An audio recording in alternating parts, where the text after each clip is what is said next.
درنو ملګرو، انټرکانټیننټل هوټل د تیمز په غاړه دی. ما یو دوه ویډیو هم کړی دي، همدې فیسبوک لینک کې به یې واچوم او په یوټیوب کې. دا ډېر لوکس هوټل دی. موږ ته یې داسې یوه کوټه راکړې وه چې په کونج کې وه، دوه کوټې سره یو ځای وې او دواړو خواو ته به ترې منظره کېدله، کښتۍ به ښکارېدلې. خو مشکل دا و چې موږ یې بیرون نه پرېښودلو، ځکه ویل تاسو نوي له افغانستان نه راغلي او کورونا حالت دی، باید قرنطین تیر کړئ. هوټل نه به یې مازدیګر کې لاندې کوزولو، داسې یو 13 متره فاصله به وه په اوږدوالي او یو 15 متره به یې سور یا 8 متره.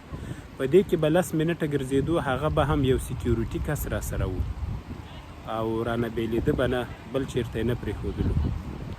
په دې وخت کې بیا د کورونا ټسټونه م راوړه، ویل ویې کړه. کله چې ما ستوني کې یو خلی واهه، مېرمن مې راته ویل چې اخلاص مه کوه، هسې نه وي کورونا سي، ځکه ویل دا ته زکام یې او زکام هم د کورونا یو ډول دی.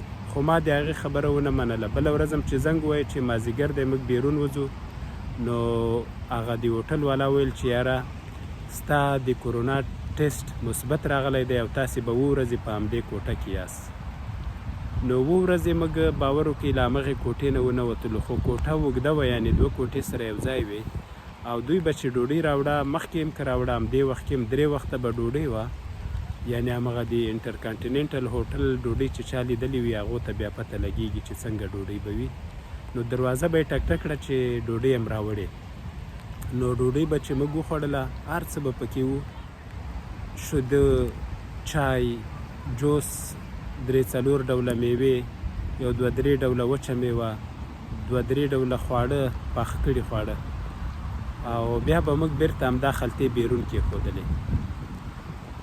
نو بله ویډیو کې به دا خبره کوو چې موږ بل هوټل ته څنګه لاړو او هلته د افغانانو ټولنیز ژوند څنګه و.